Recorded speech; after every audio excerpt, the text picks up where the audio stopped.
Bienvenue dans la jungle des affaires, une émission mettant en lumière les humains derrière les entrepreneurs et les gestionnaires d'entreprise. Votre animateur est Jean Gauthier et ses invités vous offrent une vision unique sur les défis et les sacrifices liés à la poursuite du succès dans une entreprise. Alors préparez-vous à découvrir les humains en plein cœur de la jungle des affaires. Salut la gang, encore une fois aujourd'hui dans la jungle des affaires. Ben oui, dans la jungle des affaires, on va parler d'affaires.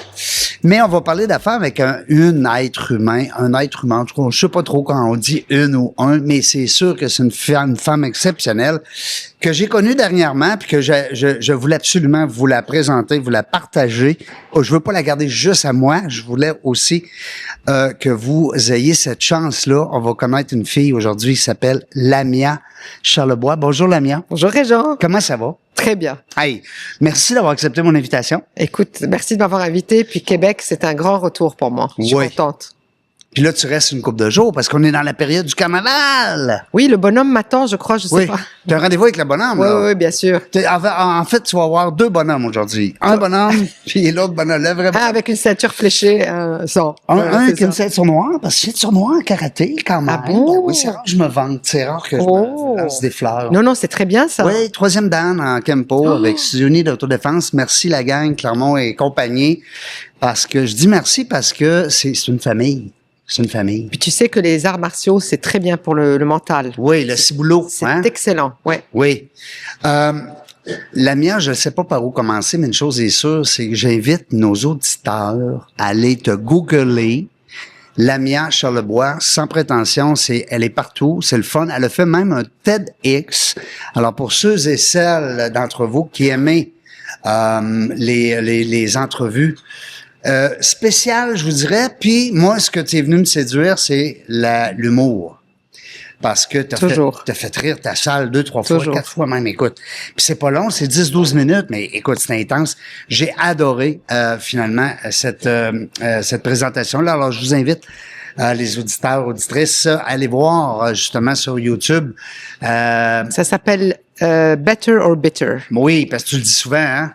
Better or bitter. Tu vas nous l'expliquer aussi, c'est quoi ça veut dire, tout ça? Bref, puis il y a eu des beaux moments dans ton passage avec TEDx, où est-ce que tu nous expliques? C'est pas tout le temps facile, le bonheur, puis tu sais, c'est bon, la façon dont tu le présentes, j'adore ça. Je l'ai écouté 2 fois, pour vous dire. C'est en français, en plus, alors les gens qui voudront peut-être, tu sais, des fois, on dit, ouais, mais les TEDx, c'est souvent en anglais, mais c'est lui. J'ai fait exprès, en fait. Je voulais que ça soit en français, oui. C'est, bravo. En fait, c'est Bitter or Better, un des deux. En tout cas, j'ai oublié. Ça fait longtemps.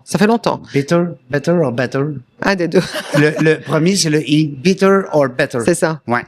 Ça fait longtemps, mais c'est encore vrai. Puis, écoute, Lamia, moi, je suis tellement content. Tu viens de l'extérieur, tu viens nous jaser. Moi, aujourd'hui, ce que je veux qu'on vous parle, les auditeurs, je veux qu'on vous partage comment que c'est pas tout le temps facile, l'entrepreneuriat. Puis on tombera pas dans le mythe de l'entrepreneuriat féminin. On en parle beaucoup de ça. Je veux qu'on reste dans l'entrepreneuriat. Oui. Puis qu'on reste aussi avec... puis je le sais, vous autres, quand vous nous écoutez, les gens, vous me dites souvent que vous aimez ça quand il y a des trucs.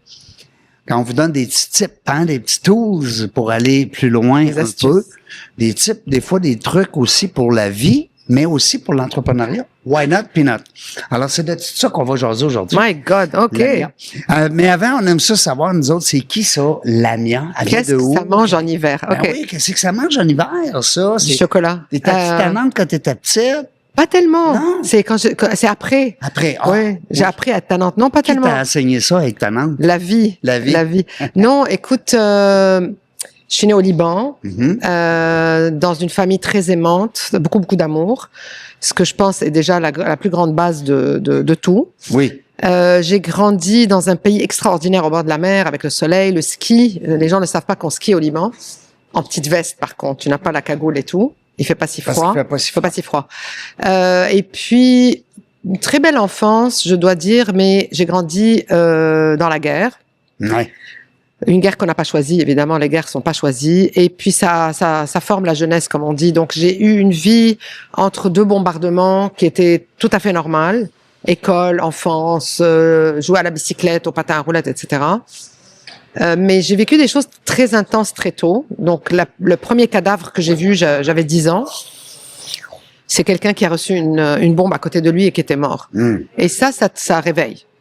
Et là, tu comprends que... Non. Tu comprends que c'est... Non. Que c'est non. Mais... Les enfants, en général, ne devraient pas, en principe...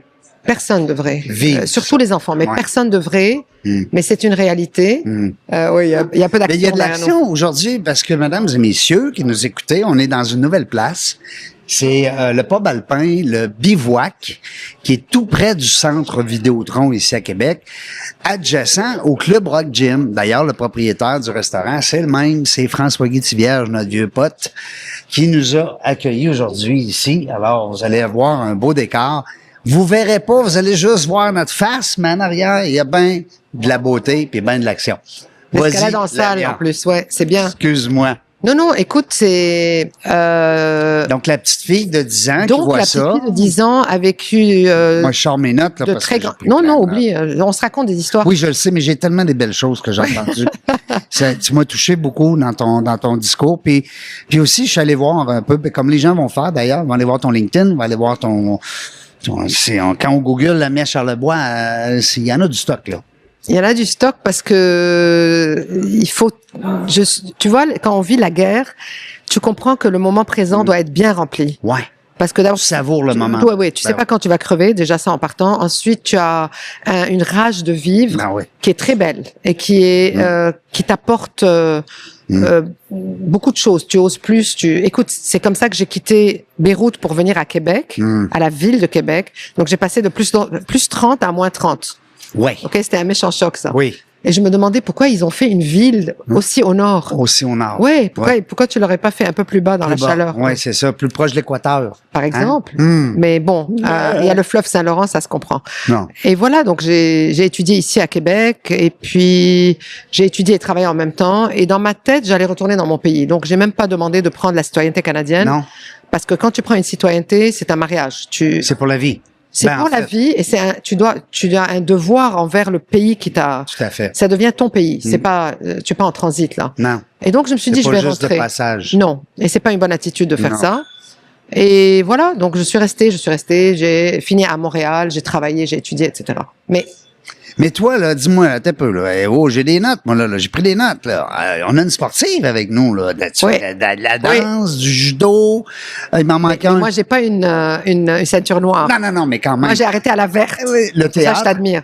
La verte en judo, quand même, c'est très bien. Judo, on comprend que c'est même un sport olympique. Tu sais, c'était au PEPS. C'était ici à l'Université Laval. Ouais. Ah, pendant que tu faisais tes études? Oui. Oui. Puis la danse, ça, c'était-tu la danse dans les bars le soir avec les amis ou c'est vrai, là, des vrais cours? Non, j'ai pris des cours de ballet jazz. Non, c'est... Ouais.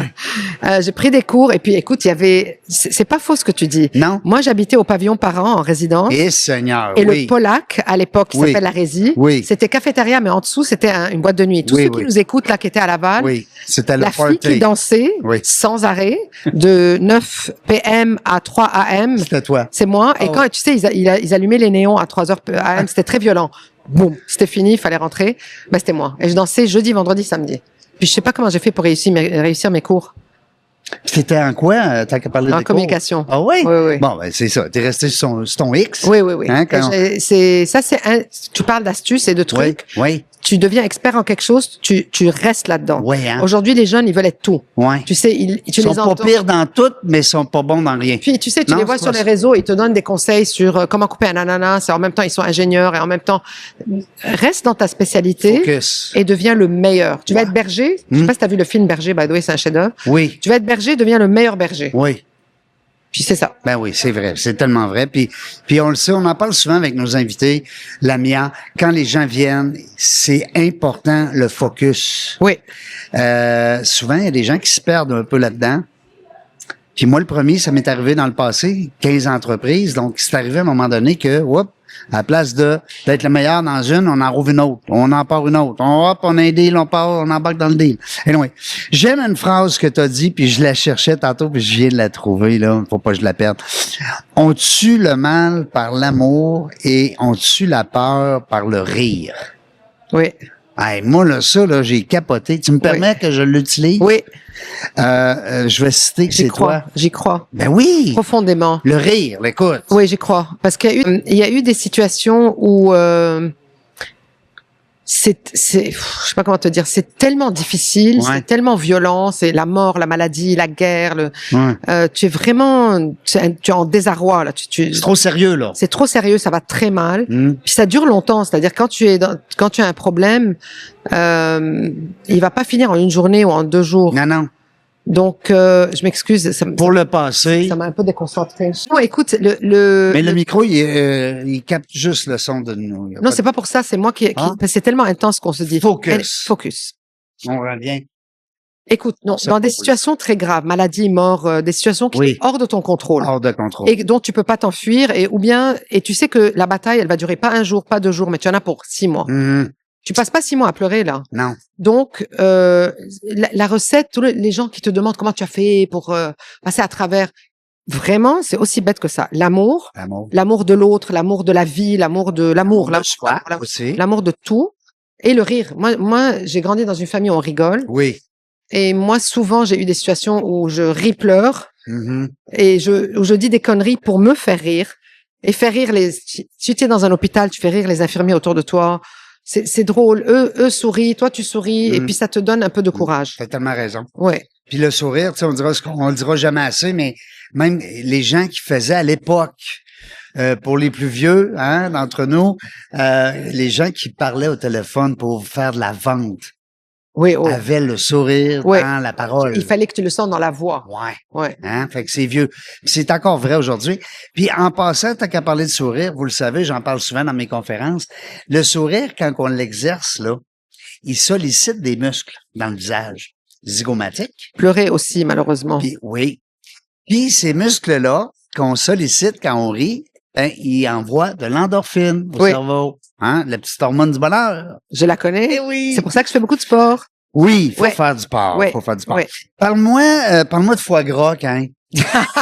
La bourgeoise. Un plat de bourgeois. Non, mais j'ai tellement ri quand t'as compté ça.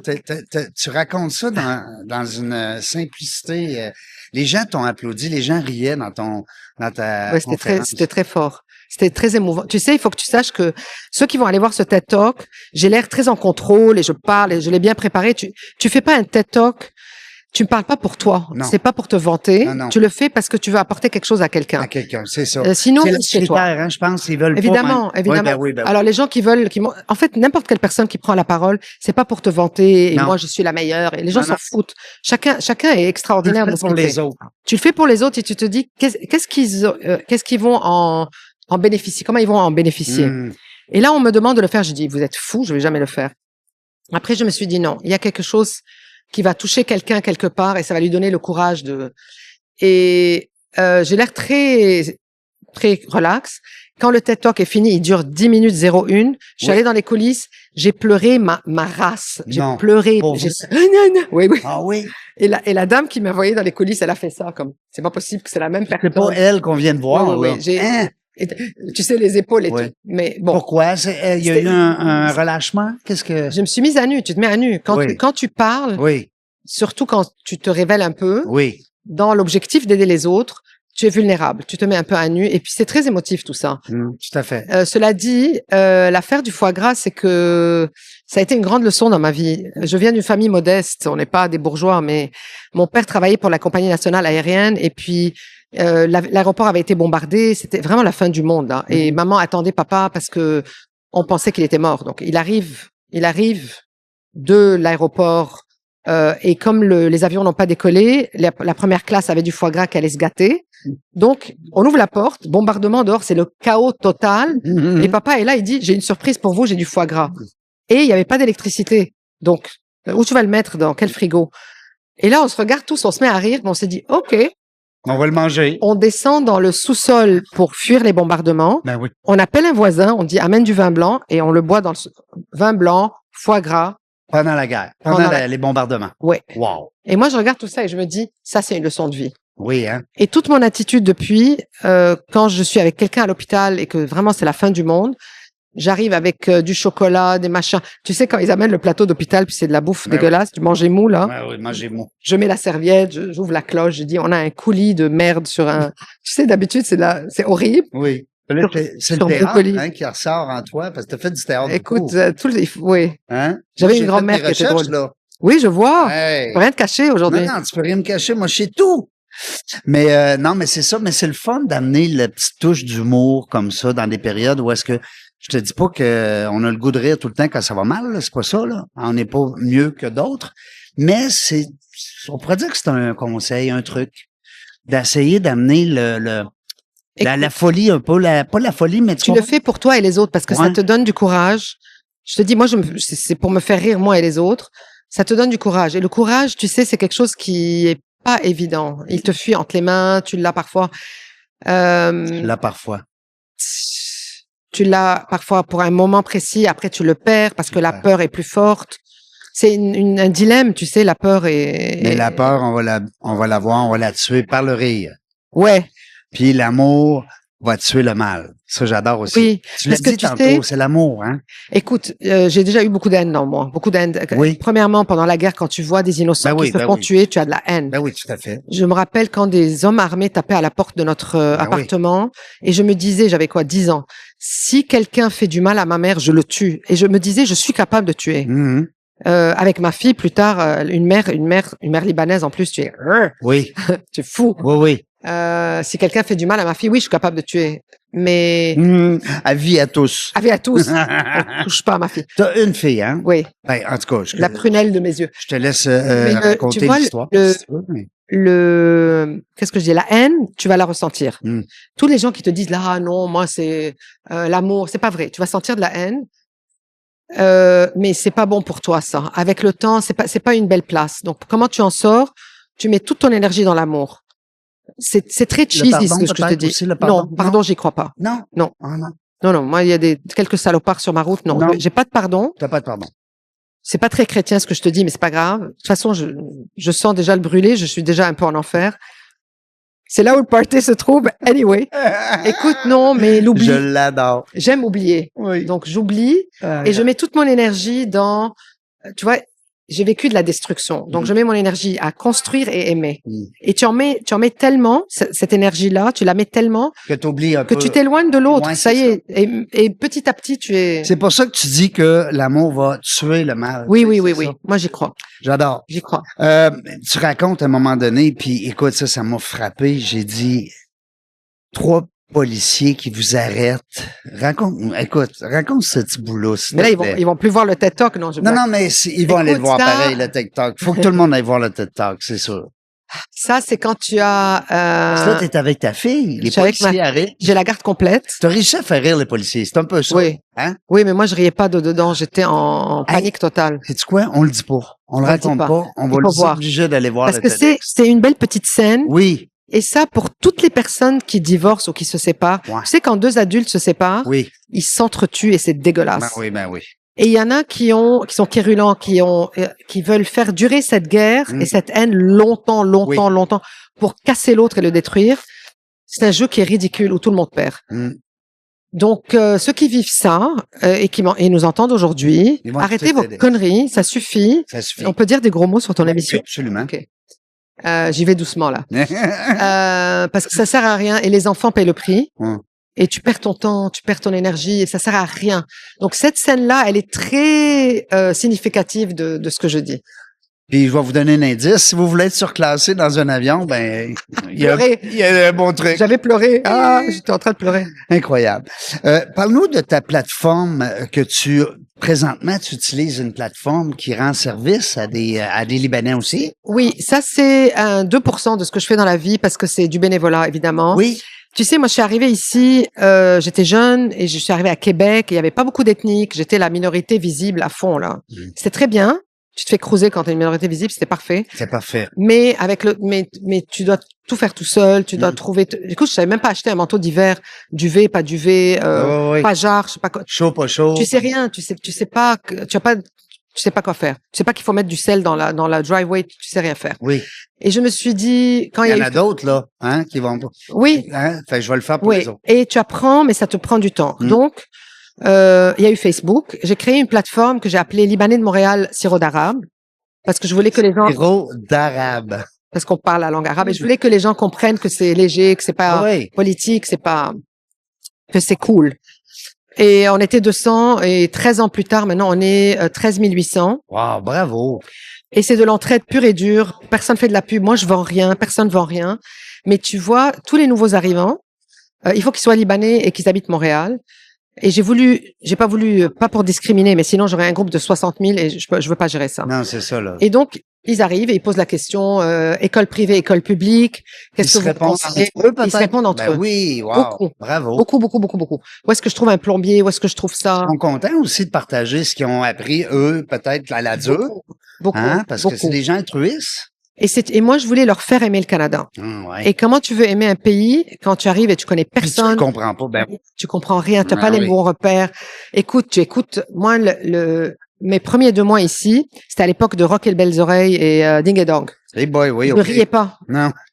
Tu les trouvais pas drôles? Mais je comprenais pas. Ah, OK.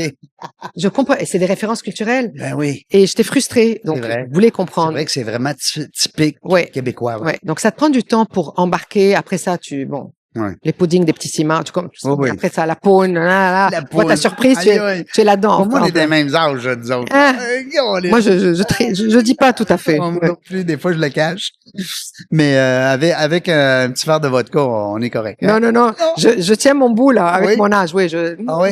Faut juste pas faire des fautes de calcul. C'est correct. De toute façon, moi, mon grand-père disait toujours, tu ne demandes pas l'âge d'une femme. Fait que moi, j'ai compris ça tout petit. À cette heure, il est élégant, ton grand-père. Il est très élégant. J'aime une phrase aussi que tu as dit à un moment donné, puis celle-là, je l'ai pas écrit, mais je m'en rappelle. On peut mieux donner quand on a perdu. Oui. Est-ce que ça veut dire ça que... je veux t'entendre aussi là-dessus, j'ai mon idée, mais quand on a eu des moments difficiles, que ce soit en amour, en affaires, en la santé ou peu importe, on dirait qu'il y a quelque chose qui allume. On dirait que ça fait comme allumer une switch, qu'on devient plus gentil, plus tolérant. Oui, ça dépend. Ouais. Better or better, ça dépend. Ouais. Je vais te dire un truc bizarre. La souffrance, c'est très bien. La souffrance, c'est bien. Oui. Je la cherche pas, je la veux pas. Je la veux pas. J'ai déjà donné. Mais quand elle est là, on se dit... Quand elle est là, tu es furieux parce que tu te dis pourquoi moi et je mérite pas ça et je suis gentil et qu'est-ce que j'ai fait au bon Dieu. Oui, le pourquoi moi, au début. Oui, toujours. Mais la réponse c'est pourquoi pas toi, c'est-à-dire toi ou toi ou toi. Mais après, la leçon que la souffrance, la leçon que tu apprends après avoir souffert, aucun livre au monde, aucune éducation, aucun prof, aucun mentor. Tu sais, il y a des gens qui ont des gourous et des mentors. C'est de la bullshit tout ça. Si toi tu as souffert, faut que t'en sortes avec quelque chose de nouveau en toi. Et en fait, tu creuses plus loin en toi. Et là, tu deviens plus aimant, plus... moi, je comprends beaucoup plus qu'avant. Tu veux donner, hein? En principe, oui. En principe, oui. Et tu comprends. Tu as les yeux ouverts comme jamais. Je comprends plein. Et là, le bonheur a un bon goût. Là, écoute, moi, tu me mets n'importe où. Je sais créer du bonheur. Tu savoures le moment présent. Oui, je veux contaminer tout le monde. Moi. Tu m'envoies une soirée, je fais danser tout le monde. C'est now. Parce que je sais pas si demain, on va peut-être tout être mort. Oui. Ah oui. Oui. Ah, j'adore. J'ai un peu cette philosophie-là. Tu vois, on va bien s'entendre. Bon, on va aller danser. Hey, on va aller danser. Lamia, j'ai été voir aussi le .com, lamiacharlebois.com. J'invite les gens à aller voir. Oui, mon site doit être fait. Je suis un cordonnier mal chaussé. Ça dit ce que ça a à dire. Écoute, puis moi, je suis allé voir ta biographie. Qui est plus à jour. Parce que, tu sais, je suis en français, en anglais. Un cordonnier mal chaussé. Mais je suis en relation publique à mon compte depuis 21 ans. Déjà, hey. 21 ans ou 22, je sais plus. Ta clientèle, c'est les dirigeants d'entreprise? Écoute, j'ai commencé avec pas de clientèle. Alors, pour tous ceux qui nous écoutent et qui veulent se lancer en affaires, c'est très solitaire au début parce que tu te lances en affaires. Oui, mais t'es seul. Il n'y a pas de clients. Ouais. C'est là, OK. La journée est longue. Oui. Hâte que le téléphone sonne. Tu as hâte que le téléphone sonne. Mais tu dois provoquer, en fait, tout ça. Oui. Donc, je suis restée dans ma spécialité qui sont les relations publiques et les communications. C'est ce que je savais faire, c'est ce que et à ton compte, quand c'est une entreprise de service, t'as pas besoin d'avoir un bureau que tu payes, tu as pas besoin d'avoir des employés, tu peux commencer avec pas de overhead, t'as pas de dépenses. Pas de frais fixes, pas de frais fixes. À ce moment-là, t'as moins de pression, hein? T'as moins de pression, mais il y a quand même, moi j'avais j'étais maman solo. Oui. J'avais une enfant de 4 ans et demi que j'ai tenu à envoyer à l'école privée. Parce que je me suis dit, l'éducation, ça va être son arme dans la vie. Et je sais que les écoles publiques sont excellentes, mais je voulais comme le top du top du top. Oh oui, c'est ça. Et je voulais donner le maximum comme j'étais père-mère. Donc, il fallait que je lui donne le maximum. Quand elle fait des fautes d'orthographe, je te jure, je me dis, j'ai pas de retour sur investissement. Et Et donc, j'ai contacté des agences de relations publiques en leur disant, écoute, quand tu débordes, donne-moi un morceau. Puis moi, je vais gérer tes clients en respectant ton nom, ta clientèle et tout. Et, c'est bon, ça. très éthique, évidemment. C'est un truc. Oui, c'est un truc. Être proche de celui qui va être débordé. Oui. Hein? Oui. Oui, oui. Il a besoin de toi. Ben oui. Tu vas voir où est le besoin et puis tu lui dis que t'es pas une menace, au contraire. Et ça a commencé comme ça, mais en même temps, je me suis dit, il faut que je développe ma propre clientèle parce que faut que ça vienne de tous les côtés et que je diversifie. Donc, j'ai eu des compagnies pharmaceutiques, j'ai eu des produits de consommation. Je fais du PR pour pas mal tout, des relations publiques pour tout, sauf les sujets que je ne comprends pas, que je ne maîtrise pas et où je serai pas bonne. Donc, je dis aux clients, non, moi, je vais pas être bonne pour tu le sais d'avance. Tu le prends pas, ce dossier. On peut pas être expert en tout. Ben non, encore une fois, tu vois. Donc, mais comme parlant public, je pense que ça fait partie de tes services. Oui. Hein? Oui, oui. Parce que les gens ont peur de parler en public. Pas seulement ça. Le nombre de gens qui me disent, moi, je suis nul. Je suis nul. Je sais pas parler en public. Oui. Tout le monde peut être un excellent public speaker, un excellent narrateur. Et la prise de parole en public, micro, 1 personne, 10 personnes, 3 personnes. Moi, j'ai des gens qui sont incapables d'aller voir leur patron pour négocier une augmentation. Là, c'est one-on-one. Ouais. Donc, ils viennent me voir et je les accompagne. Et il n'y a pas un en 25 ans, Régent, qui est passé par moi, qui n'est pas devenu soit meilleur, soit extraordinaire. Oui. Bravo. Mais même les plus timides, C'est quoi le meilleur truc que tu leur donnes? Mettons qu'on voudrait 2-3 trucs, là, nous autres, aujourd'hui, là. Préparer. Comme si, écoute. Par cœur? Non, oui. Si jamais tu es très nerveux et tu es quelqu'un qui est très tendu et qui moi, j'avais une que je coachais. Écoute, elle avait ses papiers. Non. Ça faisait Non. Oui. Donc, il y a un... Tu as conseillé de pas avoir de papier? Non, je lui conseille de se préparer à mort. À la limite, même si elle apprend le texte par cœur. Oui. Si tu as répété ton texte, d'abord tu écris. Tu as un discours à donner, tu l'écris. Bonjour, comment allez-vous? Tu l'écris de A à Z. Chaque mot. Chaque lettre. Je te dis, moi j'en fais tout le temps et j'écris encore. OK. Là, tu le répètes à voix haute. Oui. Tu t'entends et puis tu vas voir que le ton, il y a un mot qui passe pas. Il y en a qui font des blagues, puis c'est pas drôle. Ouais. Tu sais ce que c'est une blague pas drôle qui tombe en chute comme ça devant? C'est horrible. Ça, c'est la mort. Ça, c'est la mort. Donc, prépare. Dis-le à voix haute. Là, tu vas t'entendre. Et puis, parfois, il y a un mot qui est très désagréable. Tu vas le changer, tu vas mettre un autre. Mm-hmm. Là, tu es tellement bien préparé. Puis, les gens me disent combien de fois je répète. Je dis au moins 20 fois. OK. Et ça dépend. Si ton discours, c'est 4 minutes, d'ailleurs, passer 4 minutes, ça commence à être long. Oui. Tu répètes 1 milliard de fois à voix haute. Et là, tu es tellement bien avec les mots qu'une fois sur scène, avec le micro, le projecteur, le public, la réaction du public qui va te contaminer. Parce qu'il faut que tu le vois, hein, le public. Faut que tu le sentes. Ouais, c'est ça. Et c'est pas un monologue. Tu vas réagir avec le public et ça te nourrit. Puis un public qui est mort, là, c'est pas drôle. Non. Donc, une fois que tu as tout ça par cœur, tu l'as tellement bien maîtrisé que tu es sur scène et là, tu te focuses sur ma voix tremble. Ah, je m'ajuste. Tu as ton cerveau a la capacité de gérer ton corps parce que les mots sortent tout seuls. Okay. Tu n'es pas en train de chercher tes mots. Donc ça, c'est une des mais si multiples t'es pas vrai, là, tu cherches tes mots. Hein? Moi, j'ai jamais ça. Improvisation, je l'ai jamais. Même une fois. Les humoristes, ils ont fait des dépressions à cause de ça, parce qu'ils ont essayé de faire de l'improvisation. C'est un talent. Écoute, c'est un talent. Moi, je vais à des matchs. D'ailleurs, l'impro, c'est inventé ici à Québec, non? Oui. La Ligue d'impro, j'adorais ça. Oui. Rouge, bleu. À l'université, il y en avait aussi. Oui. Hein? Non, j'adorais ça. T'embarquais dans J'ai essayé une fois, c'est trop dur. Non? Non, je préfère apprendre un rôle. C'est très dur. C'est très dur. Donc, il y en a qui ont du talent là-dedans, bravo. Oui. Mais 95% de la population ne fait pas de l'improvisation. Quand vous avez des enjeux dans la salle, vous êtes en train de... Moi, je coach des PDG qui, par exemple, doivent parler devant 500 de leurs employés. Tu penses qu'ils sont pas jugés, eux, avant d'embarquer sur scène? C'est clair. Donc, la pression. Tu dois maîtriser et tu dois les attraper dès la première seconde. Ben oui. Et ça se fait. Je suis persuadé que tu impliques l'humour dans ton discours. Écoute, ça dépend. Ça dépend. Non? Parce que j'ai eu un homme d'affaires très connu, très fort, très charismatique et tout, qui voulait faire rire le public. Ouais. On a essayé en privé, là. On a essayé. Puis j'ai dit, écoute, tu vas te fâcher de moi, je m'en fous. Il est pas drôle. T'es pas drôle. Mais il me paye pour ça. Il faut que je le conseille. Il faut que tu dises Puis la joke, elle va tomber plate, là. Elle va tomber. Puis il va peut-être scraper ça. J'ai dit, raconte-moi une histoire qui t'a marqué. Il m'a raconté un accident de voiture qui l'a marqué. Ouais. C'était tellement fort, Régent. Oui. Je l'ai écrit j'ai dit, arrête. Je l'ai écrit dans le texte. J'ai imprimé le texte. J'ai dit, vas-y. Et quand il l'a livré, les gens ont applaudi sans arrêt à cette partie-là. Ouais. Parce qu'il a dit quelque chose, il a livré un bout de lui-même, De son cœur, ouais. de son cœur et de sa vie qu'il ressentait 10 fois plus que la joke. Donc, faut pas essayer d'être drôle. Essaye d'être vrai. Non. Essaye d'être vrai. Ouais, c'est ça. Pas essayer. Ouais, j'aime ça. Essaye pas d'être drôle. Essaye d'être vrai. Oui. Hein? Des fois, quand t'es drôle vrai, ben, c'est le fun. Oui, c'est... Hein? Ça, c'est bien, C'est ça. ta caillette. Ça, c'est bien. Mais on en revient à l'humour, hein, c'est bien évident. Mais là, le coaching comme ça, ben, quand je dis coaching, c'est... J'ai pas de... T'as pas un titre coach? J'ai pas la certification de coach, mais moi, ça fait 30 ans que je coach. En fait, ça s'appelait pas coaching à l'époque. T'accompagnes les gens. C'est des formations, de l'accompagnement, parce que en relation publique, exemple, je book une entrevue à Salut Bonjour et mon client va aller parler pendant 6 minutes à Salut Bonjour. Je l'envoie pas comme ça, moi. Il faut un peu le préparer. Ouais, c'est ça. Pour que, en même temps, je suis une ancienne journaliste, donc il faut que ça soit intéressant et pour le journaliste, et pour la personne, et pour le public qui t'entend à la maison. Le public qui l'écoute, ben oui. Donc, tu as 4 minutes. Tu peux passer tes 4 minutes à parler d'une seule chose. Bon, ce crayon, il est blablabla. Bla, bla. Là, tout le monde trouve ça très ennuyeux.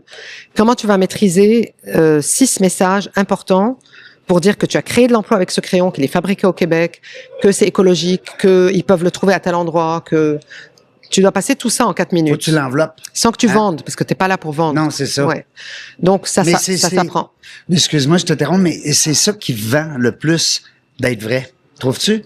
Pas seulement d'être vrai, c'est que tu peux pas, par exemple, j'ai un atelier que j'offre qui est le elevator pitch. Oui. Comment tu vas te vendre en 30 secondes? Oui. D'ailleurs, on en a parlé. Oui, je t'avais dit, Hey. je suis prête à le faire. Oui. Ouais. Okay. C'est mon favori. Oui. Ça, l'affaire, c'est que quelqu'un a pris l'ascenseur un jour, du 0 au 27e, Oui. et puis je pense que c'était un petit journaliste, il voulait vendre l'idée d'un article. Le rédacteur en chef est dans l'ascenseur, il doit tout vendre. Il dit là, c'est le temps. 30 secondes, zzz, il doit tout dire. Donc, là, tu as des gens, tu leur demandes qu'est-ce que tu fais dans la vie. Ils te disent, moi, je suis dans le data et le cloud et je fais ça et je fais ça. Et en fait, c'est ça. Et en fait, ma clientèle est ça.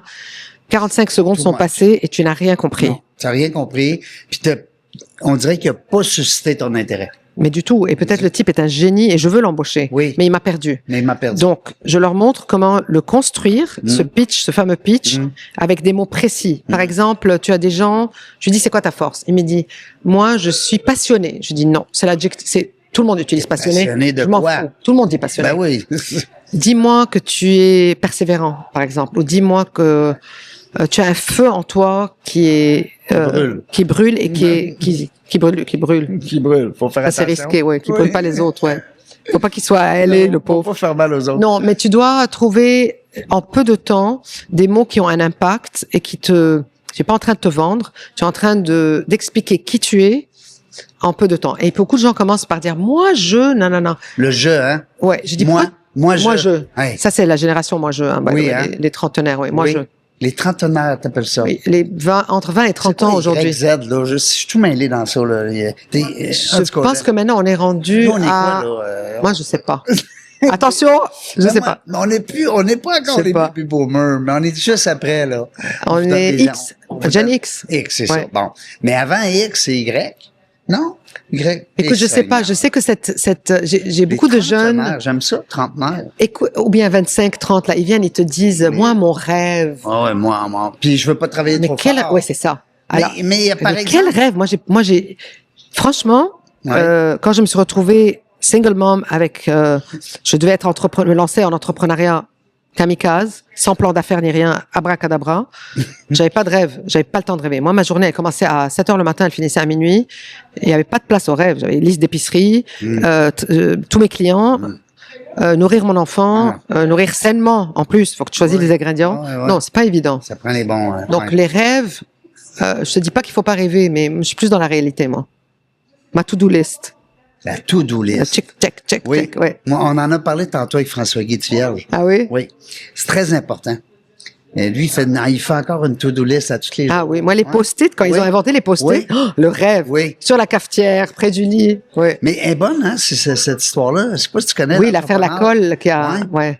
Je trouve ça brillant parce que, en fait, il s'est trompé. Ça a donné le Mais tu sais, l'entrepreneuriat, beaucoup de gens me disent comment tu t'es lancé en affaires. Ils pensent que je vais sortir un truc super intelligent. Je me suis jetée comme dans une piscine d'eau froide. Bouche le nez, jette-toi. Puis après, nage. Oui. Puis ça a été ça. Puis en même temps, c'est quasiment un conseil, des fois, parce que les gens, oui, se préparer, c'est correct, là. Les plans d'affaires, puis c'est les projections 1 an, 2 ans, 3 ans. Je dis pas que c'est pas bon. Mais il faut, à un moment donné, que tu le fasses. Tu sais. Oui. Hein? Mais tu vois, moi, j'étais en crise. Le cadeau que le divorce m'a fait, Ouais. c'est que j'étais en crise. Moi, je suis pas entrepreneur, j'ai peur. J'ai toujours été employée, j'allais dans des bureaux, c'était très corporatif. La crise, beaucoup de gens, tu vois, la Amazon, ils ont fermé tout au Québec, c'est un grand drame, grande perte d'emploi, les familles brisent, c'est terrible, c'est vraiment terrible. Je n'essaye pas du tout de diminuer, mais parfois c'est l'occasion. Tu viens de recevoir une gifle, là, c'est là que ça va se passer, là. Peut-être que c'est là où tu vas enfin ouvrir ton café ou ta chocolaterie. Absolument. Ou ton... Puis, tu sais, on dit le COVID, là, ça a été fou, là. Beaucoup d'entrepreneurs pendant COVID. Mais il y a des gens qui ont allumé sur un produit, un service, peu importe. Oui. Puis on parlait, tu sais, sans tomber dans la politique, naturellement, mais on tombait justement dernièrement avec un article sur Donald Trump. C'est tout ce qui est en train d'implanter ici au Québec, au Canada, puis c'est la première fois que des Québécois sont fiers d'être Canadiens, tu sais ça? Ouais, mais oui, puis mais d'un autre côté, c'est comme tu disais tantôt, Lamia, ça va peut-être réveiller des gens à dire, ben, attends pas là. Consomme local. Ouais. Il y a peut-être des choses qu'on faisait pas bien. Castor, à cause de ça. Tu sais, des fois, c'est bon de brosser le pommier. On était confortable. Parce qu'ici, on est confortable. Ouais, c'est ça l'affaire. Assurance maladie, assurance sociale, assurance chômage. On est dans la ouate. On est dans un pays... On n'a pas de guerre. On a un pays extraordinaire. Moi, si je devais refaire ma vie, je choisirais le Canada 10 fois encore. Ah oui, ben oui. Je l'adore, ce pays. Puis j'ai vécu Québec, Toronto, Ottawa, Montréal. Je l'adore, ce pays. Oui. Mais c'est très confortable. Et dès que tu es un peu secoué, c'est la fin du monde, mais en même temps, c'est une opportunité. C'est le début. Ben, tu le dis aussi à un moment donné dans ton... je pense que je sais pas que je l'ai lu plus que dans ton TEDx, mais oui, tu dis souvent que c'est là les opportunités arrivent. Les crises, oui. Ouais. Après une crise ou pendant une crise, tu sais. Pendant une crise, tu es sur une adrénaline que tu n'as pas ailleurs. Fight or run. Fight or run, fight or flight, ouais. Ça, fight or flight. Et c'est très fort, oui, c'est très fort en toi. Et tu te découvres une force surhumaine. Je parle des crises, là. Oui.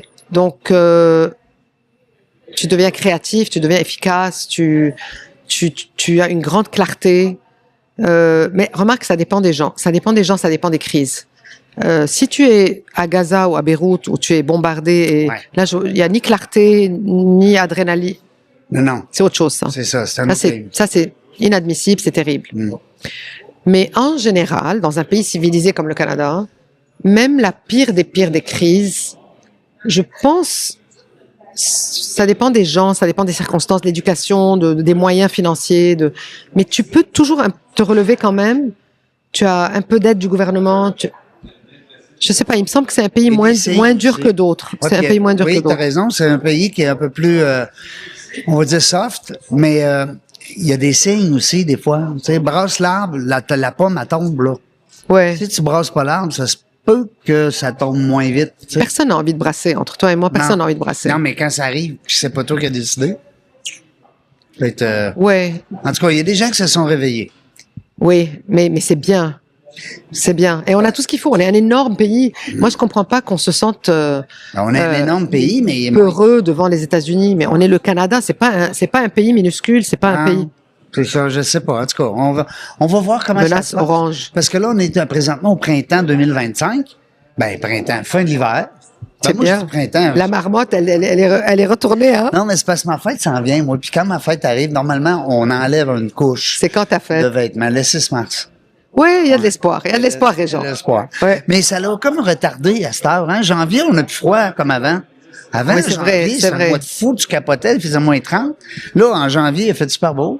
Cette année a été un peu rough, ouais. En tout cas. Mais ça, c'est quelque chose qu'on contrôle pas. Le temps, hein, la température. Non, mais ouais, ça va mieux. Écoute, quand je suis arrivée ici à 30, 40 ans, moi, c'était la neige, il y avait 2 fois plus de neige. Non, on le sent, le changement climatique, on le sent. Oui, c'est vrai ça. OK. Parce que moi, je vais te croire. Mais les autres... Non, je le sens. Oui. Ouais. Parce que tu me dis tantôt que tu savais même pas quelle sorte de vêtements t'acheter. Hein, quand t'es arrivé ici, au Québec? Non, parce que, d'ailleurs, j'ai été skier à Stoneham. Moi, je skiais au Liban, du ski alpin. Oui. J'ai amené ma tenue libanaise qui est... Qui est mince. Ah. Et on va à Stoneham. T'as eu froid un petit peu? Non, mais j'ai pleuré et j'ai arraché ma larme et je me suis posé des questions sur mon existence. Qu'est-ce que je fais au Québec? Pourquoi j'ai fait ça? Oui, pourquoi je suis ici? Et j'avais pas la bonne tenue, en fait. Qu'est-ce que tu y dirais à la petite Lamia qui est arrivée ici, là, en 80? 84. 84? Je lui dirais, là, tu m'as ému. Hein? C'est une belle question, hein? Je lui dirais, tu as bien choisi, même si c'était un choix extrêmement difficile. Je lui dirais, n'aie pas peur. Oui.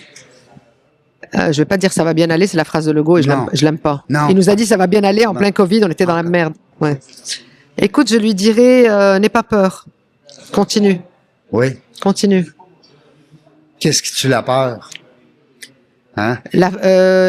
Pas seulement l'amour, je vais te dire autre chose. La foi. Mais pas la foi religieuse. La foi. Croire en quelque chose. Beaucoup de choses. Croire en Beaucoup quelqu'un, de choses. hein? Non, beaucoup de choses. Ouais. Moi, j'ai de la chance. J'avais perdu la foi. Je suis pas pratiquante. Je prie chez moi tout seul tranquillement. J'ai foi en Dieu. En tout cas, j'ai foi en Dieu. Il y a quelque chose. Et mes parents sont décédés. Je sens l'existence de mes anges gardiens. Ouais. Tout le temps. Oui, moi aussi, je suis d'accord avec Tes toi. parents sont au ciel aussi? Non, mais Ils j'aime pourraient faire connaissance avec les miens? Ben, j'aime cette philosophie-là de croire que quelqu'un que j'ai aimé du moment où il était vivant, quand il va décéder, j'ai encore un lien avec. Je te garantis. J'aime croire ça. Je te le promets. Ben oui. Et il faut être un peu alerte, mais moi, il y a eu tellement de moments. Il y a des signes, hein? Oui, écoute, Ouais. par exemple, je passe par une période où il n'y a pas beaucoup de contrats, je les engueule. Où est-ce que vous êtes? Vous m'avez laissé tomber? OK, là, tu le parles, Et là- là, les anges.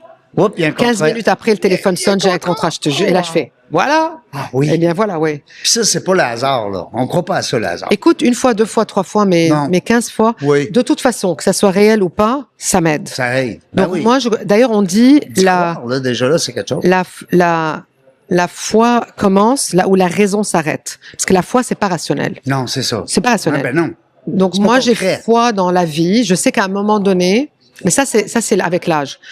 Tu sais, le morceau de puzzle de ta vie, toi, tu t'assois, tu te dis, j'ai tout sous contrôle, je sais ce que je fais, tu commences à placer les morceaux. Oui. Bam! Les puzzles, il est fucké, là, Tombe c'est à fini. terre. Tombe à Tombe. terre. Recommence. Recommence. Et toi, tu te penses tout le temps en contrôle de ton propre puzzle et tu sais ce que tu fais, puis tu sais que ça va être un cheval à la fin. Non, pas du tout. Et avec le temps, le puzzle est replacé par la vie, tu n'avais pas tellement de contrôle, et tu te dis, mais c'est pas mal, mais c'est pas mal. C'est pas ce que je pensais, mais c'est pas mal. C'est peut-être pas le cheval que je pensais. C'est un hérisson, mais c'est pas mal. Et Un en hérisson. fait, avec plein de pics. Mais en fait, tant que tu as respecté, Sur le dos d'un cheval. et le cheval pédale, tant que tu as respecté tes valeurs, que tu es resté honnête, intègre et tout, ça se replace et tu te dis, OK, finalement, moi, je savais pas dans ma boule de cristal que j'allais quitter Beyrouth. J'allais arriver à Québec. J'allais épouser un Québécois. J'allais divorcer d'un Québécois. J'allais finir par m'appeler Charlevoix. C'était pas dans pas du tout dans mes plans. Que j'allais me lancer en affaires, pas du tout. Que j'allais, j'ai fait du cinéma l'année dernière, tu peux croire? Non. J'avais 10 ans. Tu dois être très bonne. Ça, c'est J'ai ça. un rôle minime, je dis 3 mots. Ouais. Mais c'est avec, Mais c'est eux autres les pires? devine, c'est avec qui? Je sais pas. Philippe Falardeau. Oh, wow. Ben oui. Je l'adore. Ben oui, quel homme. Et le film va être extraordinaire. Oui. Ah, Mille- il est pas sorti encore? Cette année, 1000 secrets, 1000 dangers. Oh oui. Cette année. Il va sortir cette année. Ouais. Ah, il y a espère pour dire. C'était une expérience Un an plus incroyable. tard. Oui. En fait, oui, 1 an plus tard, parce que le montage et tout. Ben oui, ben oui. Mais tu vois, j'avais dit à 10 ans, un jour, je serai actrice. Je l'ai pas été. À l'université Laval, j'ai pris ma mineure en cinéma. Mes profs, d'ailleurs, je les salue s'ils nous entendent. Monsieur Warren, Monsieur Gaudreau. J'ai oublié le nom des autres. Mais On les salue, j'étais la monsieur. seule Lamia qui faisait la mineure en cinéma à l'époque. Il n'y avait pas beaucoup d'ethniques. Et j'adorais ça. Et je savais Pourquoi? pas quel Est-ce que tu disais un jour, je vais être une actrice? Non, j'aimais écrire. Non? J'écrivais des scénarios. Ah, toi, tu t'aurais vu peut-être plus on va dire un peu dans l'ombre dans l'ombre. Mais écoute, Pas l'écran, là. tu sais, je t'ai dit, je crois pas au rêve. Je disais un jour, je serai actrice. Oui. Mais moi, j'ai très vite compris que ça payait pas le loyer immédiatement. Non. Donc, j'ai pas de rêve, j'ai une réalité. Ma réalité, c'est que je veux. Toi, t'es t'es plus dans le concret. Oui, parce que tu veux dépendre de personne. Tu veux pouvoir payer ton loyer. Tu veux pouvoir nourrir ton enfant. Tu veux. Ça vient de où, ce sens Pas de l'autonomie. Ben oui. De la responsabilité. La responsabilité. Ça vient de où, ça, de par tes parents, tu as des modèles, les épreuves, tu te retrouves un jour, tu sais, tout ton petit confort, la vie est belle, ton conjoint disparaît avec l'argent, tu te retrouves sans rien. Tu dois recommencer. Il y a pas, tu recommences. Tu as pas Ici, il y a j'aime ça les saluer tout le temps, l'équipe, la YWCA. Oui, bien sûr, bien sûr. Qui prennent soin des femmes, justement, qui partent à zéro, hein, parce que je les ai aidés au Liban, en fait, le YWCA, et on a énormément d'organismes pour les femmes ici. Vraiment? Énormément. Vraiment? Et pour les hommes. Tu as beaucoup de... Oui. Mais c'est un pays extraordinaire. Tu as 40 000 options pour les sans-abri. C'est le plus beau pays du monde. Ben, moi, j'ai juste vu celle-là. Ah ben, à part les États-Unis. Moi, j'ai deux amours. Hein. Moi, j'ai deux amours. Le sud, là, mais non, les États-Unis, c'est fini, Régent. Non, je le sais, on va plus là. C'est fini, terminé. Ouais. Pour l'instant, c'est fini. Écoute, moi, je suis folle amoureuse du Liban et amoureuse. Tu retournes souvent? Tu y retournes? Oui. T'as encore de la famille là-bas? Tout le monde. Oui. Tout le monde. Fait que quand tu retournes là, c'est quoi? C'est la fête ou? C'est la fête. J'en ai les souvenirs des fois qui sont. C'est tout. C'est tout. Écoute, moi, j'ai grandi entre. Ou de l'Arak. Ou de l'Arabe, ben oui. Moi, j'ai grandi en ville et à la campagne. Mon père vient de la campagne, ma mère vient de la ville, donc j'ai eu les deux mondes. Un mélange. Donc moi, j'ai grimpé dans les arbres, j'ai ramassé des figues que j'ai mangées de l'arbre. Wow. Donc là, je rigole quand c'est figues organiques à 5 $. Moi, je bouffais la moitié de l'arbre. Ben oui. J'ai ramassé des mûres, j'ai ramassé des avocats, des cerises. J'ai grandi dans la nature. La vraie nature, oui. Puis je me rendais pas compte jusqu'à quel point c'était précieux à ce moment-là. À ce moment-là, on le voit pas. Ma grand-mère a des oliviers. J'ai fabriqué du savon avec ma grand-mère. Mais tout ça, c'est comme... Ça s'est perdu beaucoup. Même pas. C'est prolétaire, c'est le village, c'est les paysans, c'est la belle vie. Ça s'est pas perdu. Donc quand je retourne, j'essaye de vivre un peu ça. Oui. Là-bas, ça existe encore beaucoup? Là-bas, tu as Beyrouth et tu as les villages et tu as les ski resorts. Tu as beaucoup de luxe, beaucoup de pauvreté. Tu as la classe moyenne. Tu as les villages. C'est là où, pour moi, c'est là où c'est le plus intense. Les gens se tiennent beaucoup. Les gens se. C'est beau, c'est juste beau, c'est très beau. Ouais, la mer, moi je capote. Ben oui, c'est tout sur le bord de l'eau là. Ouais.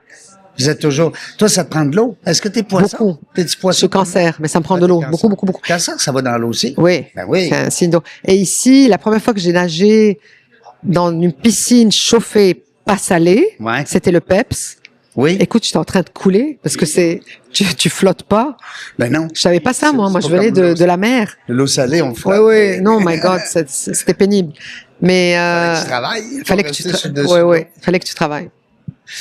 Tabarouette, je suis tellement content. Là, présentement, là, le day-to-day, là, les gens, parce qu'il y a peut-être des gens qui vont dire, hey, moi, je veux la connaître, je veux avoir ses services, la rencontrer, la suivre. LinkedIn, je trouve que LinkedIn est très bien. Oui. Tu sais, c'est professionnel, c'est facile, je le vois souvent. D'ailleurs, c'est comme ça qu'on s'est trouvés, toi et moi, n'est-ce pas? LinkedIn, c'est idéal. Mon site web, j'ai fait 200 sites web pour des clients et le mien, T'es cordonnier mal chaussé. Oh my God, il est poussiéreux. J'ai pas le temps. C'est qui le client idéal? Les gens qui nous écoutent, là, qu'il faut qu'ils t'appellent, là. C'est qui les clients idéaux? Alors, c'est des gens qui ont des besoins de communication. Oui. Je fais un diagnostic verbal, écrite, l'image de l'entreprise. Leur com. Les com. Externe, interne. D'habitude, je fais un diagnostic. Ça dépend si c'est petite, moyenne ou grosse entreprise. Okay. J'ai beaucoup de startups. J'adore les startups. Oui. J'adore les startups parce qu'il y a beaucoup. Il faut les accompagner dans plusieurs domaines. Oui. Je regarde tout ce qu'ils font dans les médias traditionnels, les médias sociaux, leur site web, toute leur communication. Si tout va bien, au revoir. Vous n'avez pas besoin de moi. Goodbye. Vous paierez $0. Ils n'ont pas besoin de moi. Pas autrement dit tu sais, des fois, il y a des gens qui se créent un peu de la business. Non. Leur coaching. Il faut être honnête. Honnête avec les clients et avec toi-même. Donc, le diagnostic est fait et là, je leur dis ce dont ils ont besoin. Okay. Il y en a qui viennent me voir, par exemple, pour une campagne de presse. Tu sais que acheter de la publicité, ça coûte très cher, mais obtenir un éditorial, ça, c'est $0. Donc, mais il faut qu'il y ait une nouvelle. Ça a une valeur. 2 fois plus de valeur parce que tu es endossé par un journaliste. Mais tu peux pas. J'ai une cliente par exemple qui est dans la mode, qui fabrique des habits au Québec, qui a pris sa collection de fourrures recyclées à Cannes. Elle a gagné un prix, elle est revenue. Mais on a fait un fashion show, un défilé de mode, et j'ai fait venir les journalistes. Évidemment, ils sont venus. C'est une belle histoire d'entrepreneuriat québécois. Ouais. Et je dois gérer aussi les enjeux de la fourrure avec elle, parce que tu as des gens qui sont contre ça. Oui, à cause oui, c'est ça, les animaux. Sauf que c'est du slow fashion, parce que tu le gardes 50 ans, ton manteau de fourrure. Tu n'en achètes pas 10 entre-temps. Donc, c'est kiff-kiff. Alors, moi, je dois analyser les enjeux.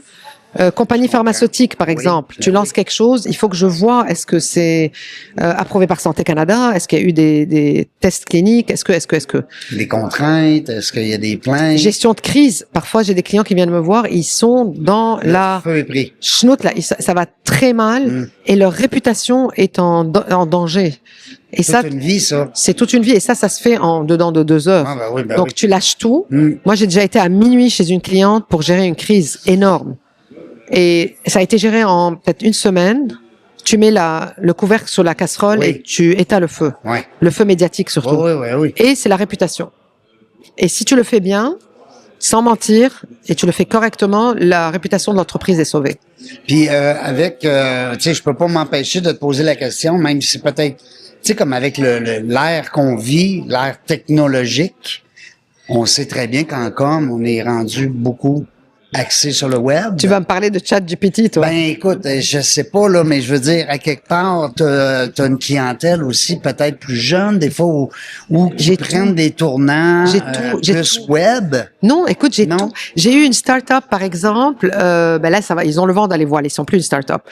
C'est une app où tu chasames le pleur du bébé et ça te dit si le bébé a mal, si les couches sont pleines ou si la faim. Pour avoir le langage du pleur. Voilà. Et moi, avant de prendre un mandat de relations publiques, parce que tous mes clients me disent je suis le meilleur, je suis le plus fort. J'ai été regarder, il y en a que 4 autres dans le monde et eux, ils ont collecté 200 000 pleurs ou j'ai oublié les chiffres, pardonnez-moi parce que j'ai oublié. Et là, donc, quand tu prends ce pleur, il est comparé à tous ces pleurs-là. Comme le Shazam. Et il y a un pédiatre qui était là-dedans. Donc, moi, avant de prendre un mandat, je pose 40 000 questions comme si j'étais le FBI ou un journaliste. Oui, parce que toi, t'as ça aussi, journaliste, dans ton... Et moi, je ne peux pas, en toute honnêteté et intégrité, dire à un journaliste, écoute, il y a quelque chose là, la nouvelle est intéressante, ils ont fait ça, c'est bien. Oui. Donc, moi, je dois faire mon due diligence avant. Et j'apprends. La plus belle chose dans mon métier, c'est que chaque dossier je rentre dans soit le diabète, soit l'oncologie, soit la fourrure. Un domaine, des fois, peut-être que tu découvres en même temps? Presque toujours. Oui. Presque toujours. Qu'est-ce que tu fais avec toutes ces connaissances-là? Écoute, tu deviens une encyclopédie des cas? Non, parce que j'oublie. Mais par chance que t'oublies? Oui. Hein? Sinon, il y aurait plus de place. J'oublie aussi les mauvaises choses, ça qui est bien. Écoute, ce que je fais, je redonne partout. Ouais. Écoute, après 30 ans de métier, et je sais pas moi, 1000 clients, 10 000, je sais pas combien de clients, je sais pas combien de mandats, chacun bénéficie. Ce que j'ai appris là, je vais le recycler là, et va me... Et c'est pour ça que quand je coach ou je donne des formations, ils bénéficient de tout ça. C'est pas de la mienne. Ils bénéficient de tout ce que la mienne a absorbé, que je redonne. C'est tellement bien dit. Parce que, petit ou grand, on apprend tout le temps. On apprend. Moi, en tout cas, ici, avec l'entrevue, chaque personne que j'ai reçue m'a appris quelque chose. C'est comme un livre, hein? Ouais. C'est 720. Je suis 729, moi. 29, imagine. Alors, c'est énorme. Si on avait un seul truc en 729, ça fait 729 trucs. Il y a des entrevues qui nous ont donné 2-3 trucs. Mais bref, ça prend des trucs. Je vois le temps qui se sauve. C'est notre seul ennemi, le temps. Je te garderai toute la journée. On ferait des entrevues. Je suis très fatigante. Tu vas te fatiguer. Tu vas revenir, en tout cas, parce que là, on est aussi aujourd'hui je veux le dire comme faux, pub alpin, le bivouac, propriété de mon ami François-Guy Tivierge. C'est de toute beauté. Je vous invite à venir faire un tour. C'est ouvert, c'est que des heures de restaurant, il y a des parties qui peuvent s'organiser ici. François, il a pas peur de ça, les parties. Puis c'est collé avec l'école. L'escalade en salle. Ouais, l'escalade. Qui, en passant, est un truc que j'ai découvert en plein divorce. que je connaissais pas du tout. Et moi, j'ai peur des hauteurs. Mais ce qu'il y a d'extraordinaire, c'est que c'est non seulement physique, mais c'est stratégique. Ouais. Parce que si tu mets ta main Oui. et ton pied pas au bon endroit, Oui. tu es coincé là. Oui. Et tu dépenses une énergie de malade pour pouvoir. Mhm. Donc, il faut que tu calcules le prochain move. Chaque move doit. Comme aux échecs. Comme aux échecs. Ouais. Et donc, c'est amusant, c'est difficile, faut être focus, mais c'est bien. Fait C'est qu'on très bien. souhaite bon succès à notre ami Frank et le bivouac. Alors, vous irez voir ça. On est là présentement, c'est super le fun. Les gens commencent à arriver, on entend un petit peu les gens jaser puis prendre un verre. C'est le fun, ça fait de l'ambiance, ça fait différent d'un podcast où est-ce qu'on est assis dans un 4 murs gris. On l'a fait en masse. On a Mais fait toi, ça. tu m'avais dit en ligne où tu viens, j'ai dit je viens. Ben oui, c'est bien mieux comme ça aussi. N'est-ce pas? Ben oui. Ça, il faut aussi expliquer à tout le monde qui est tombé dans Teams, dans Zoom, après Covid. Oui.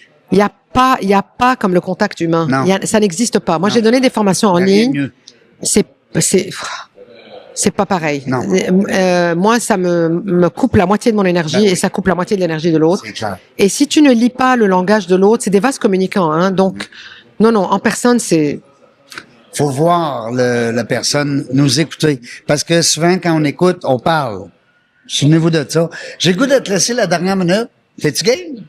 oui. Alors, je fais ça des fois. Je laisse la dernière minute. Tu vois ici le décompte. J'ai pas mes lunettes, tu veux rire, Alors je là, vois on est à rien. 56-30. Alors, on s'en va jusqu'à 57-30. Puis, je reprendrai le mot pour faire la fermeture de l'entrevue. Qu'est-ce que je vais dire? Je suis très, très touchée que tu m'aies reçu. Je suis très contente que tu m'aies reçu. J'espère que les Plaisir. auditeurs ont aimé. C'est sûr. Et je vais dire à tous ceux qui nous écoutent, hommes, femmes, immigrants, néo-québécois, tu sais, je fais comme Elvis Gratton, là, néo-québécois, canadiens, français. C'est Tu l'as dit même, t'as dit un mot. Je l'ai pris en note. la vie est belle, mais elle est très dure. Et il faut profiter de chaque seconde, même si vous l'entendez tout le temps, blablabla. C'est vrai. J'ai regardé la mort dans les yeux plein de fois et j'aime encore plus la vie. Donc c'est ça que je veux vous communiquer. Il faut aimer son travail, si vous aimez pas, quittez. Quitter. Ah, j'adore. Jetez-vous. Quitter. On est des Canados. Toi, t'es une Canado, moi, t'as le dire, là, comment tu l'as dit? Libano, quelque chose. Tu sais, maintenant, C'est après, ça je que l'ai t'as dit à réglé. ta Je l'ai liste. réglé. J'ai eu des dilemmes. Moi, je suis libanaise canadienne. T'es Et une bi-citoyenne. oui, ça, je Ah, suis une bi-citoyenne. Oui. J'aime les deux pays. Oui. T'es Et je les ai en moi, les deux. Ouais. En tout cas, j'adore. J'ai pris plein de notes. Écoute, j'ai Mais tellement... tu sais, quand tu dis à quelqu'un, je suis bi, il s'arrête comme ça, il est là. Oui, Il dit, citoyenne. Bi-citoyenne. Bi-citoyenne. Je suis pas à la mode, moi. Non, Moi, je suis ouais. straight, bi-citoyenne. Ouais, c'est ça. Ouais. Nous autres, on est straight. Hey, merci beaucoup, la Merci, Régent. Merci. Belle C'était- aventure. Merci, c'est gentil d'avoir accepté l'invitation. Puis on va reprendre ça, c'est sûr. Puis on va se garder connectés, comme on dit. 100%. Il y a un vieux dicton qui dit que quand on se connaît, on peut pas se déconnaître. J'ai rarement déconnecté. Ouais. Ouais. J'ai même des amis depuis que j'ai 2 ans, 3 ans. Ah, wow, Ouais, bravo. ouais. Tu es foutu, c'est à vie. À vie, on n'a pas le choix.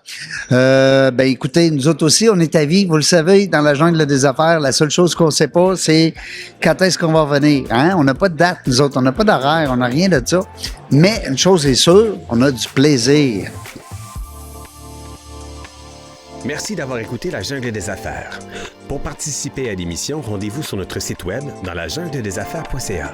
À très bientôt pour une prochaine entrevue.